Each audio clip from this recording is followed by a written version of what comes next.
So in this Estate and CX episode, I'm with Jack from Think Estate Agents. Jack operates with his dad a 2-branch independent estate agency. This podcast, we go into loads of things that we've discussed around how he sets up a culture within his business, how they never even set up an estate agency brand in the first place, and how they got into estate agency.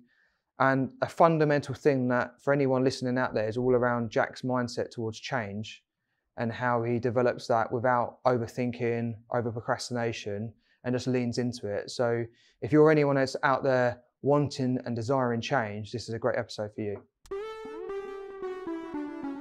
So Jack, welcome to the Estate and CX podcast. For our listeners out there, Jack is from up north, so he's come down to London today to be interviewed by myself. Jack's from a 2-branch independent estate agency that he runs with him and his dad. He's been a client of mine for the last few years. So I wanted to get you on the show to go through some of the transformations you've gone through and some of the experience you've gone through from not necessarily being a traditional estate agency business that's been running for 30, 40 years, or even having that huge amounts of 30 decades of experience in actually being in an estate agency. But also if there is agents out there who are of a smaller branch setup, some of the changes you can go through without the fear of, if I make the change, we might go bankrupt, instead of I'm never going to change and we probably will go bankrupt. So welcome to the show, Jack. Thank you. So initially, let's start going back to the foundations of like how I think estate agents were set up. Like, you know, if your dad was first involved within it? Yeah, that's right. So my dad initially opened a mortgage company called Mortgage Matters. He had a tiny office in Wigan to start with, and he used to service loads of local estate agents. He had 6, 7 brokers working for him and built up a really nice mortgage company. When the credit crunch hit, that all kind of came to a sharp end for him, and he was kind of like, right, so where do we go next? He had a few buy-to-let properties himself, so he was a landlord, and it kind of went hand in hand. He was still doing the mortgages himself, but had to let go of all of the brokers because there just wasn't the work there for him anymore. And because of his work that he'd done with other local estate agents and, you know, building up good reputation with them, kind of got a few leads to start building a small portfolio of landlords that he looked after to start with. So he still had his mortgage company of Mortgage Matters, opened another business called Think Rentals, and kind of just slowly built from word of mouth there. I used to go in working part-time, so I'd be just in the back shredding thousands of documents that were God knows how old and just getting rid of those. Did you people hire apprentices for that, yeah? Yeah. Unfortunately for me, I wasn't even on the apprenticeship wage. It was like, do this or you're not getting your tea tonight sort of thing. And then I joined the company properly in about 2011, 2012, after I'd finished college. Had a little bit of experience and background in doing photography and graphic design. So we kind of went through doing a bit of a rebrand on the company entirely. Because like I say, we had Mortgage Matters, which was green, Think Rentals, which was pink, and they were both running from the same shop, and it looked really messy. So decided to do a big rebrand, just be Think Estate Agents, and then look to going into sales as well, which I think came a couple of years later. So I think we did the mortgages and the rental stuff, and then decided once we've done the rebrand, we're going to go into doing the sales side of things as well. What did you learn from, like, you go back to 2007, and that crash was happening? Don't mind me going into that. Like from a child's perspective of you being involved within that and seeing it happen, did that affect the desire of you to then join Think in the future years, of seeing your dad go through that position of actually going, I wanna not actually pursue the normal route of universities, go to college, and actually want to get involved with him. My dad's gone through, like, you know, he had that business and then it went down, and then you started to see him, like, effectively what it sounds like is scrape himself back out of getting to where he is. Like, was there a position that you thought, I want to join my dad on that journey? Yeah, I mean, I think he shielded us from it very well as children. Like, wouldn't have known. None the wiser. Yeah, wouldn't have known really any different, apart from, you know, we weren't getting the name brand stuff anymore. But apart from that, everything was kept a lid on it, sort of thing, Yeah, which was probably really nice and really stressful for him looking back on it now. Yeah. But yeah, I kind of saw that I had some part-time jobs and stuff when I was at college, and you could never change anything within those businesses. This is the way it's done, and you've got no say in that. And I saw like a real opportunity to start working with my dad in a family business and being able to grow something together, like be nice for our relationship, but also to almost like continue what he's set up and everything like that, and help on that journey, because he's been doing it for such a long time. He started doing mortgages 30 odd years ago, and I suppose you kind of get set in your ways. And I think this is where we differ from a lot of estate agents, because I think a lot of estate agents are in the 50s, 60s, and they've been doing it for 20, 30 years. Whereas I've come in having no real prior experience and starting to look at the way we did things and go, why are we doing it? Why are we doing it like that? Because we've always done it that way. Yeah, so many things have changed and progressed to make things simpler, better for the customer's experience and stuff. Like, why are we not doing these things? Because what I noticed with your dad and you, since like in the last few years getting involved with you guys, is that I've been involved in companies where you've got like dad set it up and son comes along, and it's like, I don't know, there's a bit of a privilege element to the son coming along because just this, my dad owns a company, I'm here to work. But what I've noticed with you guys is there's a massive element of partnership that you guys like, but you can see it deep rooted and how you are outside of work, inside of work, the team obviously you have involved, what you do on a daily basis. So it's awesome to see, but equally at the same time, like, how was the first part of you guys going, okay, we did mortgages before, now we've done some lettings, and then we went, actually we've got a lettings portfolio now, and now we're just going to do sales. And like, it's not long ago. It was like, you said, it's like 12, 13, 14, that period of time. Like, what was your learnings going from being a letting mortgage company to then deciding to try and sell houses? It was a case of like dealing with other estate agents locally and seeing how old-fashioned everything was, and everything seemed like really ancient, old-fashioned and hard work when it came to selling houses. And we just thought there's a big opportunity here for us to come into the markets that we were operating in and go, we're going to do things differently. And it was a case of, my dad had bits of experience, obviously being a mortgage advisor, he knew how the process of everything went, but obviously he'd never sold a property before himself. And it was a mash of both the rental stuff, because obviously we've got the marketing for that side of things. You know the processes, you've worked with estate agents in the past. And we'd had a few landlords approach us who were like, we want to sell our house now, sort of thing, can you help us? And it was just, well, we'd recommend them to the best estate agent in town at the time. Reluctantly. And it was like, why are we not doing this ourselves? Because we're recommending them to these guys. And it's like, we know we could service them so much better. For me, it was like a massive communication thing. It's one thing that's always been important for me, is making sure people are informed about what's going on through that entire process. And I think that's where a lot of clients struggle with estate agents. They don't get updated on what's going on. Even sometimes when it's an update of, I've not got a great deal of stuff to tell you, but we're working on stuff. And I'm thinking of you. And then just showing that you care and things. So it makes that big bit of difference. So it's kind of like, right, we'll start doing sales. We've got a couple of clients that want to use us and want to sell properties with us because we've done such a good job of looking after the rental portfolio, and my dad sorting mortgages for people. Like, still, I think the last mortgage my dad did was my mortgage. It was like the last one he ever did, which was around like 2013, 14. And he still gets clients today coming to him asking him if he does mortgages, or they want to use our services doing sales because they dealt with him like 20 years ago. So he had that lasting impression. So he's always. But your dad's quite a character in himself. But there's a warm element to it. I wouldn't say he would have been the average mortgage advisor that I've come across. Most definitely not. That capacity.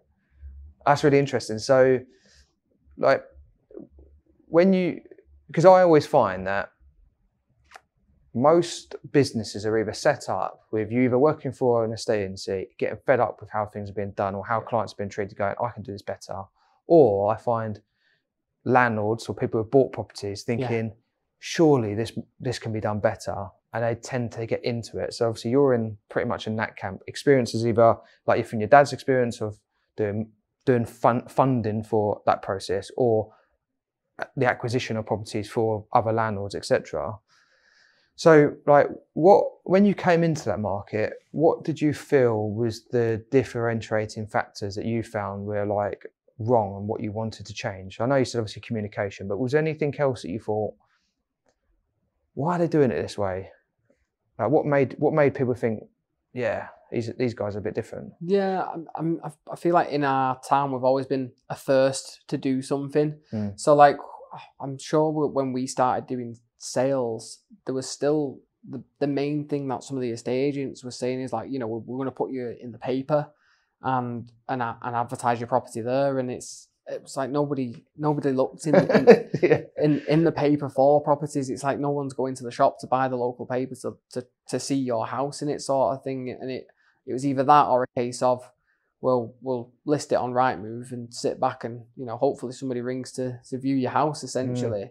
And it's a case of like, well, if every agent's going to do that, Rightmove are bound to flip the switch at some point and just go, well, we'll start listing everybody's properties for you, because these estate agents aren't doing anything. So it's a case of making sure that communication was great for our customers, but also then how can we promote that property a lot better for them? So it was a case of like, we initially started doing like the 360 virtual tours, where we'd even like hop on like a video call with the clients, show them around the house virtually. So for the vendor's point of view, it was great because sometimes it'd stop them having to tidy the house, make it looking like a show home, when we can jump on a video call with somebody, show them virtually around the house, see if it's a kind of going to be a good fit for them. And then if it is, we can organise that in-person viewing. So it stops a lot of time wasters. So we get new buyers ringing up. If they ring and want to view a particular property, it's okay. Well, let's jump on a little video call and let's show you around the house virtually now, see what your initial thoughts are. And then I can pick out bits that you're saying that you like about the house and go, okay, so we've also got X, Y, and Z listing that's got that. Let's see if they want to view these properties as well. So it's always about being proactive, which I don't think many estate agents I was about to say, like the first bit I would say to you in that part was, I remember being back in agency in exactly that time period that you were coming in and going, why fucking agents doing newspapers? Why are they spending this money? And we were having the conversations. I remember it clearly in the back of one of the owners' gardens. We sat down in our managers meeting and we were talking about whether we should continue with the papers, investing £1,000, I think it was a page or something stupid.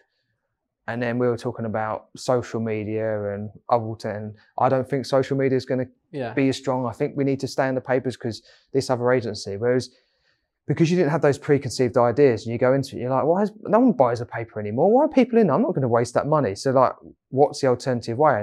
And going back to what you said at the beginning, like if you're not of a mindset that you've spent 10, 20, 30 years in a state agency thinking this is the normal part, you don't have those preconceived ideas that you battle with, like this is where it's meant to be. So like going into like virtual tours and doing those elements to it, again, like in most agencies, trying to get a negotiator to sit down and go, do you know what, I need you, when this person registers, I need you to sit on thingy and go through these things and see what, they'd be like, no, just book some viewings. Like, they want to see that property, I'll go and take it around it. So that was like, when did you start doing that? Was that because really like most of it tends to have kicked off since like COVID happened. Was you doing it before then? Yeah, we were doing it. Yeah, so like even not just in your town, probably like leading the way for most industry. That's it, yeah. So we were doing the virtual tours.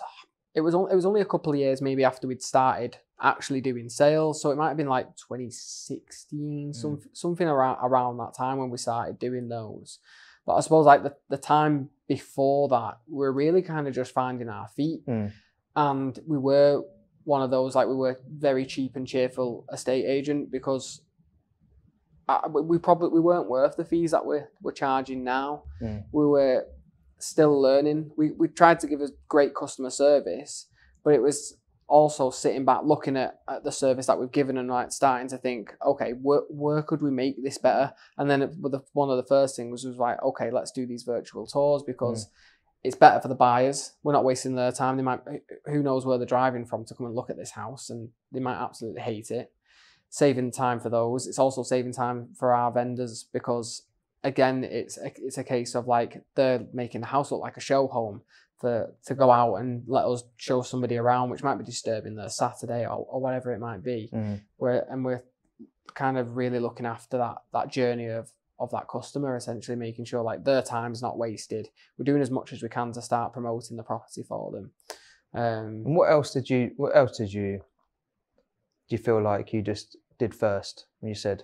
So with the video tours as well. Yeah. So the first and still the only people to do like a person-led video tour around the property. So other estate agents now that do the video tours poorly, but I remember us having those conversations where you said like people try and replicate what you're doing. Yeah. They do it for about a month, 2 months, and then it goes off, and then they've just basically got their phone just going around it. Yeah. And it's not the same, but it's again, it's like if you're first, there's always going to be people trying and replicate and say, oh, we do video tours. Yeah. But you have maybe a different mission towards why you're doing it compared to we just need to follow this process because they're doing it down the road. Yeah. Well, a lot of it's we have to be consistent in what we do. There's a lot, like you say, there's a lot of estate agents will see, oh, they're posting a lot on social media, and then they'll do like a spurt of where in a week they'll post 50 things and then nothing for six months. Yeah. And then they'll go, well, they're still doing that and they're getting more business, and maybe we should do that again. And they'll do a spurt for a week of posting stuff. And if you're not really consistent in your marketing and the way you're promoting the properties, you're never gonna get anywhere. But like the video tours work great for the clients, so we create sponsored adverts on the back of them to push them in front of buyers that have looked at like similar properties with us, and kind of promote it to a further afield. So we'll put like almost like a pinpoint on the property and then advertise it to people in that local area, because it's more of a someone might know somebody who's looking to buy a house, and they'll share that video with them. And so essentially we think the more eyes we can get your house in front of, the more chances we're going to have of selling it for them. Where does the adaptability to change come from? Because it just sounds like you're just like, just going to try all this, let's go in for it. Like, where does that come from? Like, because it must be like is your dad the same way, or is it an internal challenge with both of you that you go, right, we're going to do this new thing? And it can be challenging between us both. Like he'll come back against me when I suggest doing something new. Sometimes he's all up for the idea if he really likes it, but we always end up trialing it at least, because like, what's the worst that can happen? I think some people have that mindset of, well, if we try this and it doesn't work, we're failures. Yeah, and we're going to look like fools, and the town's going to chase us out because we've done this wrong and it's not worked. But the thing is like, if you do something, within 2 weeks, no one's going to have remembered well, not even 2 weeks. In 2 minutes later, someone's seen something you've done, thought, oh, that's stupid. Turn it off and not remember it again. So I think we put too much focus on other people thinking they're going to remember all that sort of stuff you've trialed and you've done and experimented with, when the reality of it is everyone's got their own things going on. Yeah. And no one gives a shit really. Yeah. unless it's relevant to them at the time. Yeah. That they find useful. Exactly. Yeah. So it's just not being scared to try these new things, because if it doesn't work, we can go back to where we were and then try something else. If that doesn't work, you go back to where you were, try something else again. What I find interesting about that, because obviously you know me well enough, I coach people regularly, and change of process is not usually something that is consciously thought about. Yeah. There's usually some limiting beliefs that's locked in from something that's happened or environments that have happened. So it sounds like if your dad's got an entrepreneurial spirit that he's decided to set up a mortgage brokerage, then go into lettings, even at a time where like, oh my God, I need to earn money, I can set up this. Yeah.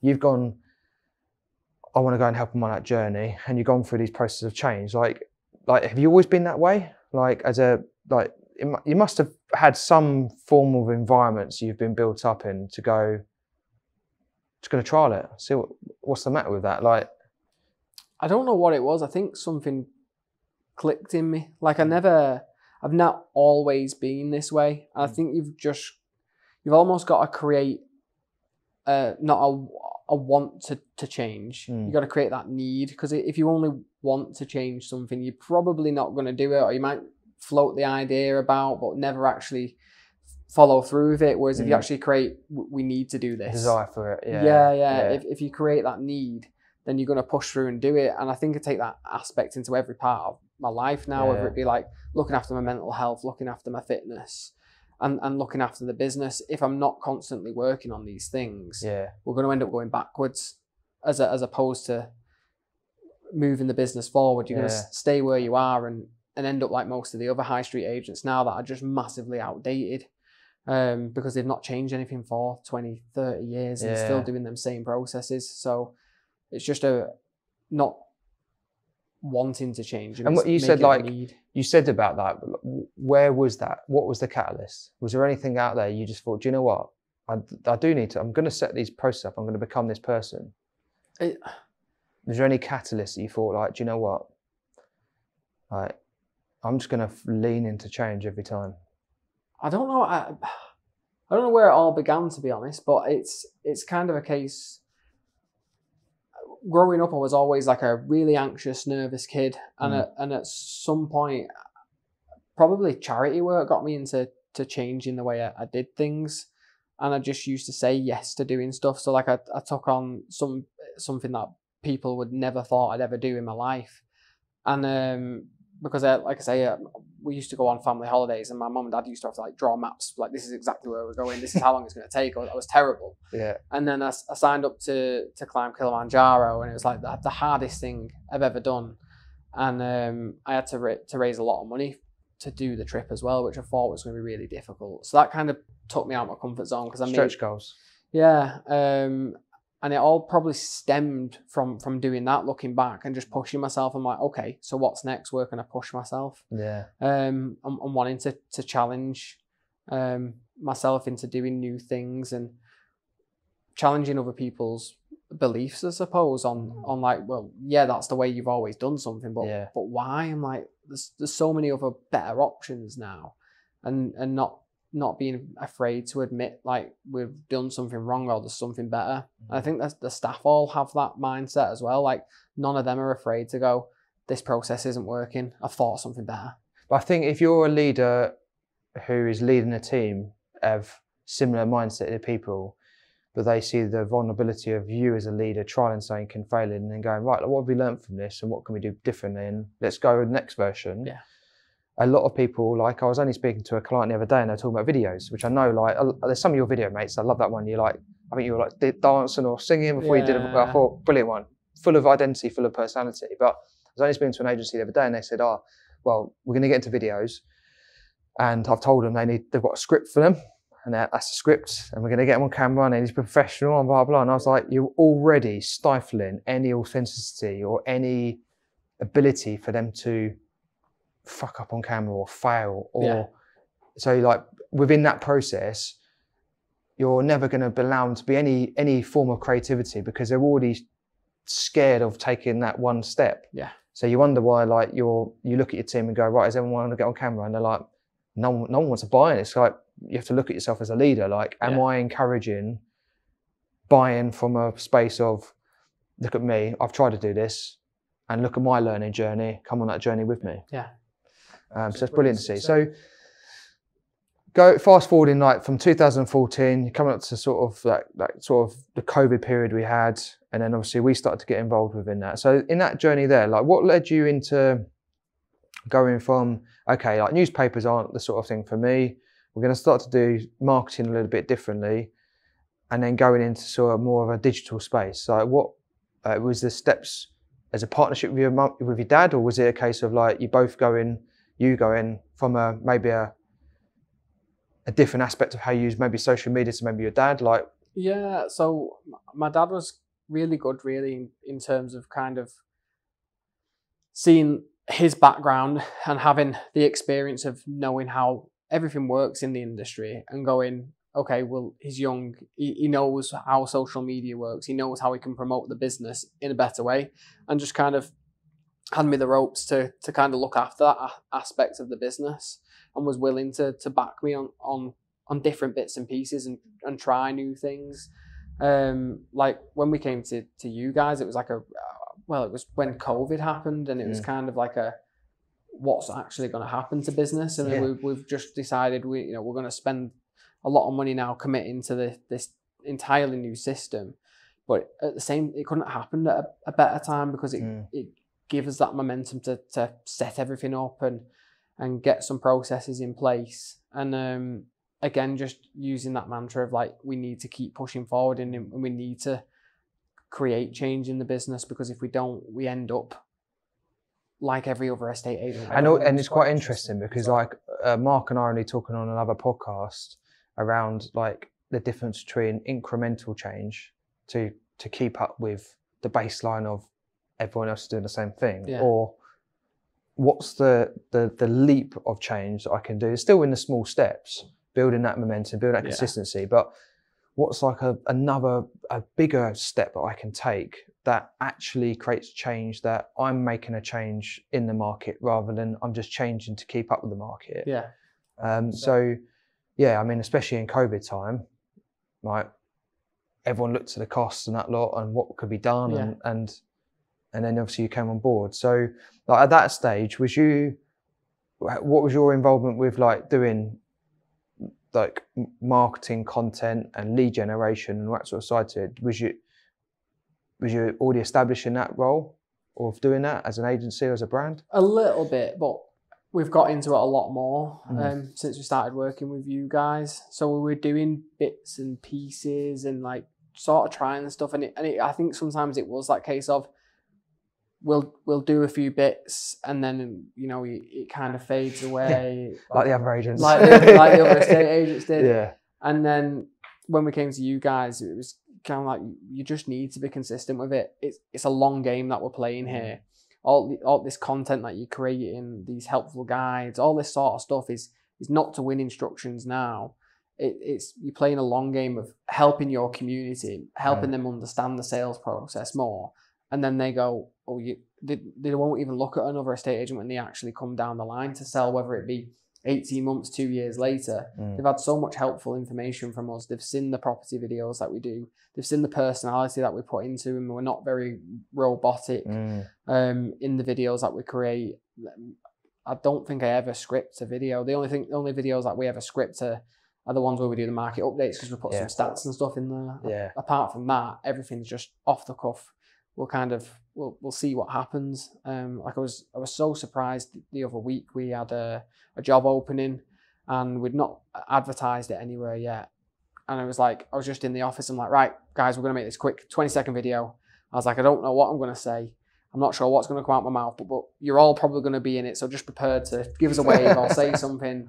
And the power of social media was unbelievable. The amount of people that applied off the back of that video was unreal, because we'd use your standard advertising spaces in the past to find people, and some of the applicants and stuff that we got through that were quite poor. This video that we put out on Facebook, within sort of 3-4 days, we'd had about 30 people sending in CVs applying for it, and the people that actually applied, like, it was some of the best interviews we've ever done with and actually it's quite interesting, because right now, if you look at anything on LinkedIn right now or social media, they always talk around, like in our groups, it's really hard to get decent staff. I've put an advert out and I'm struggling, but then I think that might be a kudos to how much personality you guys put into your brand. Because if you were to put you against any other maybe estate agency, not necessarily in your area, but a traditional estate agency, it's got the logo at the top and it's very traditional and you have to wear your suit, and like most people who are probably applying for that would be thinking, what a hellish place to work. But at least like with the videos that are unscripted and the stuff you put out there, like there's a sense of fun that you have amongst it. Like even when we were just before off camera, we were chatting about what you got planned for tomorrow. Like you do your monthly sit down meeting, and then you have that for serious stuff, and then you have some fun stuff, and you you've already set out time to go and have a meal, whatever it might be. Yeah. Like most agencies that I speak to, like that process is right. We're going to sit down once a month, we're going to do our KPIs, and then we're going to tell you what you need to do, and then you're going to go off feeling disheartened because I've got a sense of purpose here. Yeah. So we have multiple sit downs through the month. So we have one-to-one meetings with everybody where they can share and discuss any issues that they've been having, where we can help them progress in their career essentially, because we don't even want our staff to be like, this is your job for as long as you work for us now.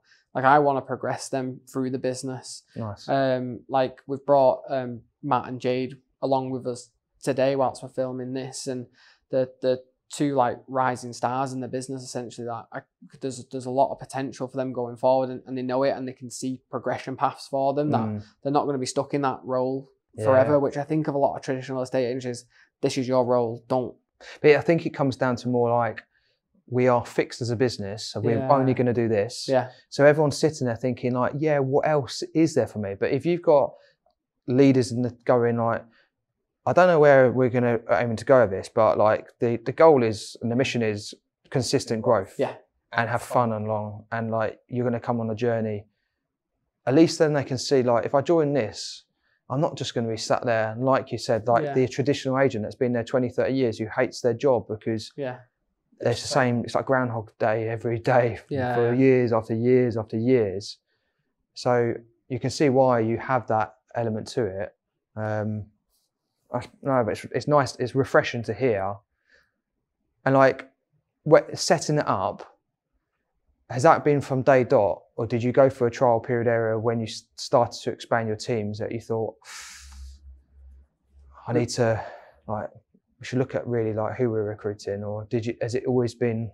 We've changed everything about the whole process that we did. Like, even down to, we ended up hiring better from outside the state agency, because everybody has those like terrible traits that they'll bring from big corporate estate agents of, this is the way something's done. All of our best hires, they've never worked in a state agency before, and we've just trained them up. It's a bit like the foundations of the business. Exactly that, yeah. So everyone who works for us now is like got qualifications in the job role that they do as well. Good. So they become real experts in the field. But we're just aiming for that constant growth for people. And Russ, who's just joined the business with us, is like, the main reason he's joined the company is because he can see that passion that we've got about growing, and he kind of knows like, I don't know what the next step's going to be, but once I've learned this job role, he's going to help try and push and progress the business as well. And I think everybody's got that feeling of like, you help the business do well, and they're going to see the rewards of that themselves as well. It's not a case of grab. Yeah. And I really like seeing that in people. Like, the biggest joys I get out of our business is helping and watching the staff grow themselves. Because it's nice to watch people go on that journey. And that's the biggest sort of thrill I get out of it, and why I want to push the business. I want to see people like have a really fulfilled life, not just inside of work and you're on the clock for that 9 to 5. I want you outside of life. But ultimately that does come coincide, doesn't it? Like, I see it with clients as they develop and they grow their businesses, they grow their teams, they flourish more, and ultimately like you can start to see that they go on different types of holidays that they've always dreamed of doing, or improve their house, and not necessarily like they become multi-millionaires, but you can see they start to experience some of the stuff that they've always dreamed of doing. And like, if you're doing it on a daily basis where you've got your team in there, that's where you invest in your team, and they tend to find you get less turnover, like more investment in the business, and ultimately you're talking about, let's look at the future, the infinite game of what we're doing in our business. You want it to be like Mr. Smith comes back 5 years later, and it's the same person they dealt with. And I remember that person, and I've been communicated because of how you regularly keep in touch with me. I know all these, I know what I'm going to get. Not, I've come back into a business and like no one I ever knew exists, and there's a new branch manager in there, and I don't even know who the owner is. So that's brilliant. Like, I can see it from the outside. That's the reason why I wanted to get you on this podcast, because we've spent most of our time speaking virtually, but you're probably one of the main clients I speak to that I've really enjoyed seeing your progression of change, of how you've adapted even in the last few years of working with us. Yeah. So the last bit I want to get on here and talk about, which is one of the things that a lot of agencies talk about, is fees. Yeah. We've had this discussion, and I really wanted to get down into like the fears of this, because was it a couple of years ago when we first met, you were saying, oh, we're at this fee and we'd like to increase it naturally because of what we do work-wise and the investment we go into it. There needs to be some level of cost element to that. Yeah. And I know you and your dad had different ideas and concerns about it. And then I remember like a year later, us talking, and I mentioned to your dad and said, what would be your takeaway from this? He said, I wish I'd started it sooner. Yeah. So like, if you can, the last part of this podcast, you can run through when you went down that process and sat down and said, right, we want to increase our fees, right? What was the main concerns you had? I suppose it was just the fear that people are going to stop using us. That we were going to start being too expensive for our clients, and just, yeah, and saying the fee to people. Yeah. Is the main fear. Is just, you come to the end of that chat, you sat in the house, and they go, so what are your fees? You get a lump in your throat of like, can I really say this sort of thing? Because we were set on the low fees we were charging for a long time. But I think the where we saw the change is like, okay, how long have we been charging those same fees? And it was like, what, 6-7 years maybe? Okay, look where we were 7 years ago. We weren't doing 85% of the stuff we're doing now. And it's actually looking back and reflecting on where we were. And where we were only worth them cheap fees. And I can understand why we were a cheap agent, but looking back of how far we've progressed as a company and how we help our clients, the way that we treat our staff, how experienced they are and knowledgeable on the sectors that they work in within the business. It's like, oh my God, like we're doing ourselves over here massively. But that must be, some agents will go, I want to charge higher fees, but really when you look at it and they break it all down, they go, I am the other agent. And that's where they get that fear of going in there, because really you're lying. You haven't got much more than that. But from what you've said in this podcast, there's been a massive evolution in how you've operated a brand, but also you are setting limits beyond most other agents can achieve. So yeah, you've probably got to that point you thought, we do a lot here. It's not like we don't do a lot, but we need to increase our fees. So there must have been a sense of self-worth within that. So how did that feel when you first went into that first thing after changing it, going, right, we're going to try this? Yeah. And doing that first valuation and saying that thing, and what was that? Like I was saying, it was like going in there, knowing the fee I'm gonna quote to them, and it felt scary at the time. But now I look back at that moment and think that I was silly. And was there all the presumptions of what you had? Yeah, that would. And that just like, did they just go, yep, okay? Oh yeah, there was nothing against the fee. Like I think within the first few, somebody went, oh, that's quite cheap. Yeah. I'm like, yeah. What? From where we've doubled our fees, if not more than doubled our fees from where we were, and we're worth every penny of it, if not even more than what we're charging now, because the service that we offer is second to none compared to what's available in our local market. And it's just having that belief in yourself of seeing where you've come as a business. So like for estate agents out there that are charging lower fees and thinking about adapting how they do stuff, look at the processes that you've got in place at the minute. How long have you been charging that fee for, and go, well, what have we changed since then? And it's maybe even a part of restructuring how you sell your value, sell your services, because that's what we needed to do. Because it was almost like, well, this is what we do. Oh, we also do this, and we also do this, and structuring it in a better way to tell your customers how that's going to help them, and not a fact of, oh, we do this fancy thing, we do this fancy thing. It's like, how can you help that person move, and how are these things that you're doing? Because I think that, like, if you list the logic side to it, we all know from a buying perspective, like everything is done emotionally led. So if you list out a load of logical stuff, like it's the sense of feeling someone gets from an individual or a brand. And I think if you go in there confident in your ability to charge that fee and you're confidently saying that, there's always a sense of that person feels that.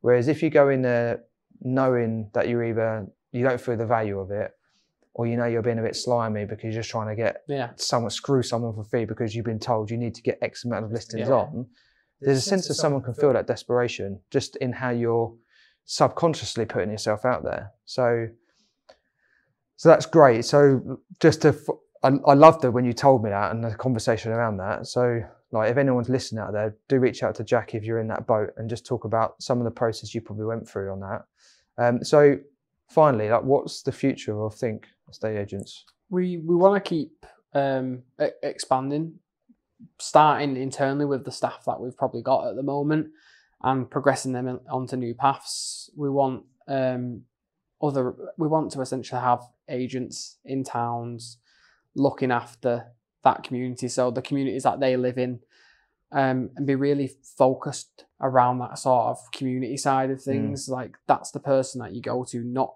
just for selling your property, but they know everything that's going on within in the heart of that community, and they're like a real part of it. It's not a case of I turn up here, this is where I sell houses. They're the home of that community, and I want that from our agents. I want them to be really sort of the people that they go to because they know them and they've built that rapport with them over a couple of years, and just being known as the person to go to in that area.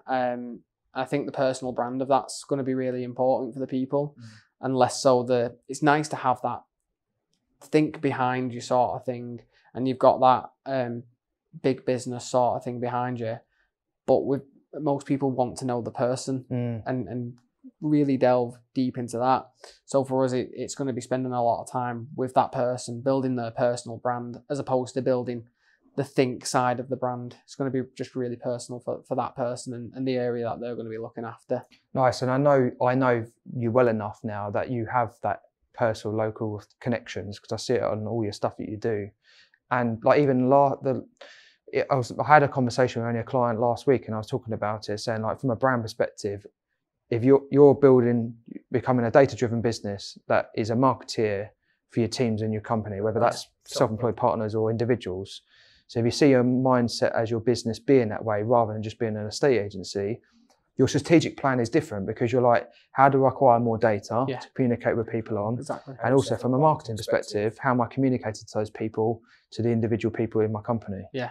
So that's brilliant. I look forward to seeing that journey unfold, because I know with the flexibility of change coming through, especially with what's going on in the next few years, the rise of AI and all sorts of stuff like there, I think like Think as one of the estate agencies out there is more likely to be more proactive and flexible to that change. So I look forward to seeing that journey unfold. Yeah. Thanks for coming on the show, mate. No problem. And I appreciate it. Lovely to be here. Thanks for listening to this Estate Agency X podcast. Can you make sure that you're actually subscribed to this podcast channel if you liked the content? It helps us massively to get better guests, and it just helps us generally. So you might think you're subscribed, but just have a double check, whatever your podcast platform of preference is, that you're actually subscribed, and then that way we can continue to grow the channel and get better and better guests for you.